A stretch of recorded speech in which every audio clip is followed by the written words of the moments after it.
Hi everybody, thanks for coming. So my name's Paul. I'm going to talk to you a little bit about the European Accessibility Act and how we helped our clients understand what it is and how we help them on the road to compliance. I was going to put a Chris Rea reference in there for anyone that knows that, Road to Hell, but I didn't. So a little bit about me. I'm front-end technical lead at Zucha. I've got about 14 and a bit years of Drupal experience, over 40 years of being a nerd about computers, and as you can probably tell, because that looks nothing like me at the moment, I'm not a fan of photos of myself. But I'm not going to give a technical talk, so I'll try not to. So I'll try not to send you all to sleep. It's been quite a long first day already. So, and I'm not very technical with computers, so we'll try again. There we go. What is the European Accessibility Act? So the European Accessibility Act is short. I'm going to call it the EAA from now on. It was originally published in 2019, a piece of legislation, later endorsed in 2022, and then as of June this year, it became an enforceable piece of law for anyone that operates in or sells products to members of the European Union. So it applies to the public and private sector. So in the UK, we have the Public Sector Bodies Act, which applies purely to public sector, but this covers everybody. And it's not just, it's focused on digital services, but it's not purely that. So anything that is sold, for example, ticket machines, all that kind of stuff, it's all covered. And as I say, it applies even if you're not based in the EU. So if you sell or operate within the EU, it applies. Similar to GDPR, the enforcement itself is actually left to the individual country. So the exact enforcement can vary from country to country, but nonetheless, it means accessibility is something that any of us can ignore anymore, and that is a good thing for me. So I'm not going to drill too much on the details here, because I'm sure a lot of you will already know about it, but if you don't, share the links in the slides afterwards, and yes, shameless plug, that article at the top is one that I wrote. So, but now I've covered what we're talking about, we'll get moving on to how we broach this with our clients. So we've got, before we can do anything, we had to work out which of our clients it applied to. So we've got nearly 50 clients, and they range from one to two person micro enterprises all the way up to international corporations with vast customer bases. And for us as well, we've got different development contracts, different support contracts. So it's quite a varied scope, shall we say. So the way we approached it was breaking it down into three rough categories. And I'm a developer, so the names don't make any sense. Apologies. First one was compliant. Not necessarily compliant. It's people that maybe they were public sector already, or drinking from the Kool-Aid. They already put accessibility at their core, so they might have had to comply. But a lot of them just had that core appreciation for building things inclusively.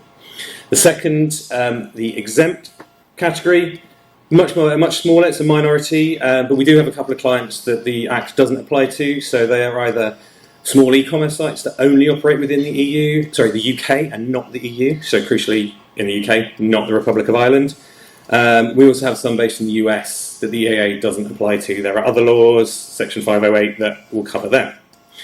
And the third and final one, which was arguably the most important, was these non-compliant or newly legislated. So these were typically, as I said, the private sector, commercial enterprises that hadn't had to worry about it in the past, and all of a sudden they did, or maybe they did care about it, but didn't have the budgets to. So initially that last group, that was our main focus. That was where we had the most work to do. That was where we had to make the most ground. For anyone that hasn't had to consider accessibility in the past, it could be quite daunting. So we were thinking it might have been a bit of an uphill battle. In the end, though, we decided that actually, let's treat all our clients equally. At the end of the day, everyone wants to make a better website for everybody. So we provided all our clients by serving them equally with the same information. And so we approached it in a threefold way: measure, inform, and fix. So the measure bit, as I said, we can't fix what we don't know. So we need to take a look at each website and work out how we can improve. If there's, what's wrong, what's right. So to start that, we started using automated scans on each of our client sites. And if anyone's used them, anyone knows about accessibility, they are not a one-size-fits-all. Typically, they don't catch everything. They might maybe catch a third of issues, but it's a really nice way of providing the low-hanging fruit, giving some concrete examples to go back to our clients to explain, and also provide some quick wins that helps give that motivation. So for that, we used an open source tool called Ubi, which is a lovely name, and that's an application, open source application that goes off and it will crawl a website or a sitemap with some various configuration, and it gives you some lovely reports back. This is a little screenshot of it, but it gives you a full breakdown, page by page, of what was found, where it was found, the URL, some details of the description, and a screenshot, which is not there. But yeah, so it's just a nice package tool that we can, go and digest. And as well, it categorises by a lot of these automated tools will say, higher priority. So in the end, we decided that we were going to offer this free to all of our clients, and present this back in service reviews. Service reviews, I'll come on to in a minute. But we thought the rationale behind doing that was it's a low effort thing for us that gives us a good idea of the initial state of accessibility, know what we need to do, know what we need to present to our clients, and it sort of helps spread that communication over. And yeah, so from there, our dev team took these reports, they analysed the reports, and then produced some Jira issues. We used Jira, so they produced some issues with some tickets with detailing what work needs to be done, and crucially an estimate, so that when we're going back to our clients and feeding this back, we can tell them how much it's going to cost them long term. And then ideally, we would always recommend a full manual accessibility audit, but that is a big undertaking, and we know that not everybody has the funding for that or the capabilities of that, and that's fine. For me, the goal here is education and understanding. So by chipping away at it slowly, we're pushing forwards and getting people to understand why it's important. So we're going to the inform thing. So at this point, I would like to clarify that, as I said earlier, I'm up here, I'm talking about it. I can't take credit for most of this. I'm a developer. Our wonderful client services team, some of whom are in the audience today, they're the stars of the show. They're the ones that are the main point of contact with all our clients. So they meet regularly with them. Sometimes they have the challenging job of interpreting what we've said in DevSpeak and passing it back to clients in plain English. But yeah, and they on top of all the other things they have. So once a month, they go through every client. They have a service review where they talk about things. They discuss the current state of any work that's been happening, any recent deploys, any current issues, outages, issues upcoming, new features, things like that. And it provides a forum for feedback as well, both ways, so we can tell them how we think they're doing, they can tell us how they think we're doing. And apologies. Oh no, that's good. I've missed a GIF. That's fine. That was the slide that I was just talking about. So yeah, and recently they've been including a SWOT analysis, or rather, as I'm told, an OPT analysis, focusing on the opportunities and threats. So this is a slide, again, this is monthly, and it's just a general reminder. So we'll have a series of opportunities. You might have, Drupal 11 upgrades, AI features, things like that. And threats would be Drupal 10 end of life, or, hey, look, there's some new legislation, all of these things. So I'm sorry if I'm making it sound like a small thing, but it's kind of one way of saying, hey, look, here's some cool stuff that you might be interested about, but also look out for this could come and bite you. And yes, sorry, this is the essential GIF. I just wanted to touch, so the reason I put this in is the open communication is one of the things I think I'm most proud of how we work at Zucha. By being upfront and being honest and just straight up and pragmatic helps us, I feel, build the trust that we're working. And it's not just that we've come to our clients with a big invoice and trying to squeeze you out of money. Actually, we're there because we're invested in doing the right thing and making everyone work towards the same goal. But they don't always say yes. And this is a tough one. As I said before, especially people who haven't had to consider accessibility in the past, it's a big ask. You suddenly come along and say, hey, you've got lots of work to do. And there are legitimate reasons why people might not have considered it in the past. As I say, it could be financial reasons. They might just not have had the budget to do. They might be small, want to do the right thing, but they just can't afford to do it. There might be internal pressure. And for the record, none of our clients have said this, but there are people that don't see it as a priority, think, oh, it's not me, it's not my target audience, I don't think I need to fix this. And finally, they might want to do it, but they just have a bigger priority backlog that's, this stuff hasn't been prioritised because they haven't needed to fix it in the past. So as I say, ultimately there is a cost involved, and cost normally involves, particularly with bigger organisations, getting your stakeholders and your budget holders in mind. One of the things that is difficult, as I said, some of our clients had said it was a struggle. One comment stuck out particularly for me, that they wanted to do it, but sometimes the budget holders wanted to pay for accessibility fixes, and other times they thought the branded rulers was a better use of their money. And I'm not a budget holder, so I can't comment on that. But at the end of the day, it comes down to it. It's now law. It's an enforceable law. If you don't comply now, there are some fairly hefty fines involved, even some prison time. Now, that said, so I don't I'm not a big fan of the stick approach, because if you go along and tell someone they're going to go to prison if they don't do it, they're going to fix it, but they're not going to be motivated to do it in the future. You're making them fixing it rather than understanding why.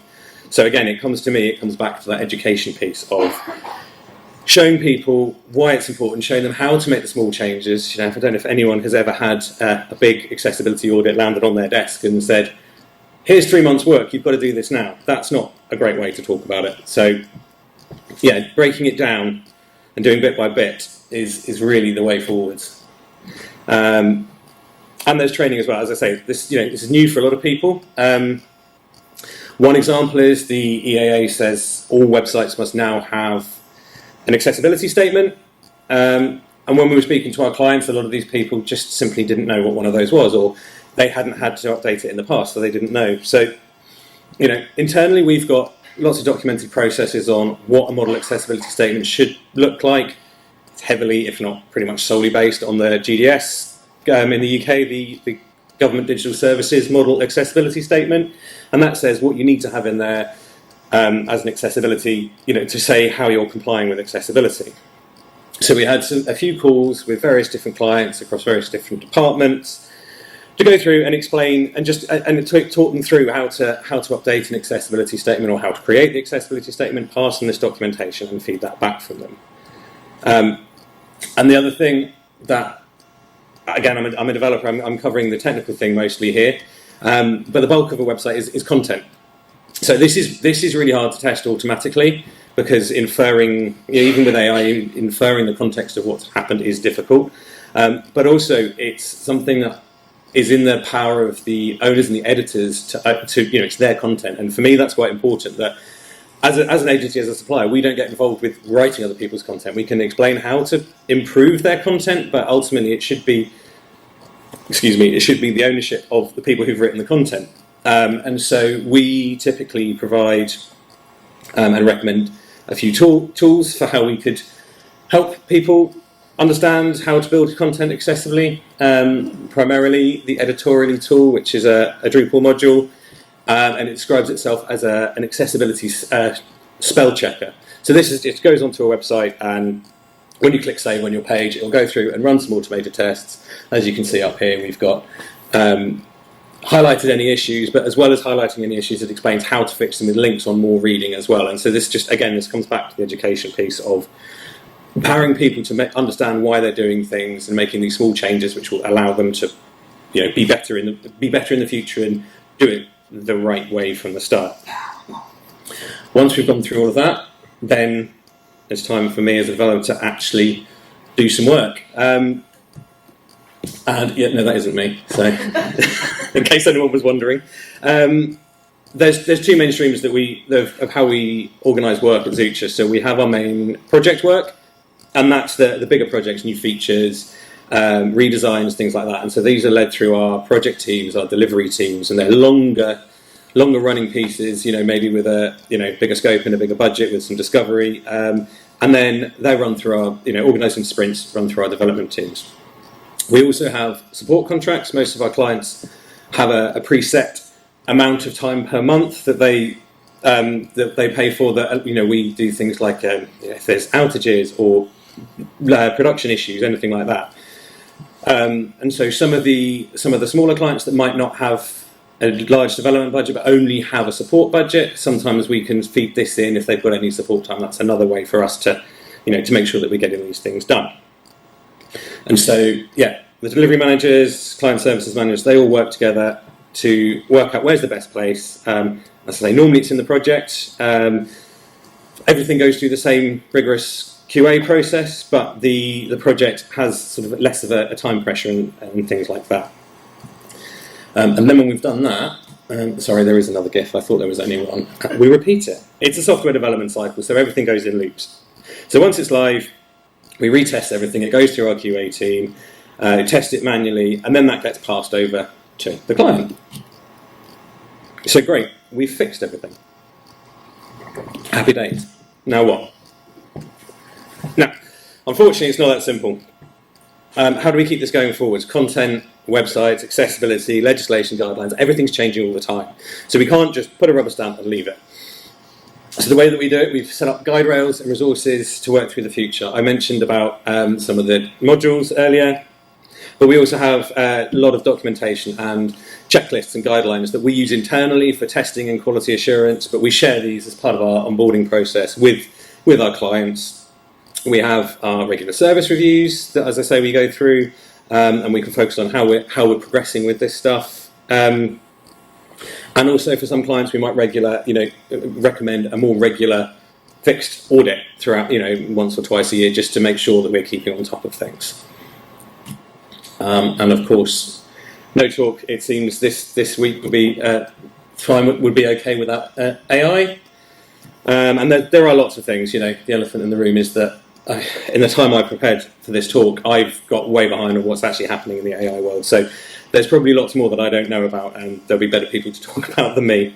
But there are lots of tools that we can use already. There are tools for summarising content based on readability. So if you've got a long piece, you can assess its readability and maybe summarise it. There are image description tools, so you can automate alt text for accessibility, which has its own things, and there's probably a completely separate conversation about what is an alt text, when you should use one, when you shouldn't use one, but I'll leave that there. So there are lots of things that will come along to help us with inclusivity, which is great. Some will be great, some won't be. But ultimately, for me, nothing replaces planning for this from the outset and making this part of your process, because at the end of the day, a bolt-on fix is always going to be that, something that's bolted on. That's always going to be the weak point. So, wrapping up, communication is the main thing. Speak to your clients if you're an agency, reach out to them, give them some details, explain what's coming up, and talk through them, how you can help them with documentation, with training, things like that. If you're in-house, and I've been in-house before, it's the same thing. It might seem harder, but speak to their line manager. There'll be a compliance department. Reach out, just open those lines of communication to see how you can get your message across. And again, chunk it up into small workable things. I've had, as I mentioned before, a spreadsheet with 500 issues to fix, and there's no way I'm going to get that signed off because everyone looks at it and just runs away scared. So just don't tell them everything's wrong. Find a way together to fix it. And that's it. Thank you very much. Does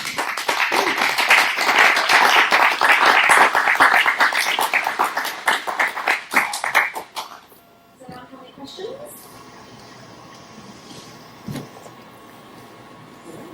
Good. Oh, you've covered everything, though. Yeah. Marvellous. Thank you very much.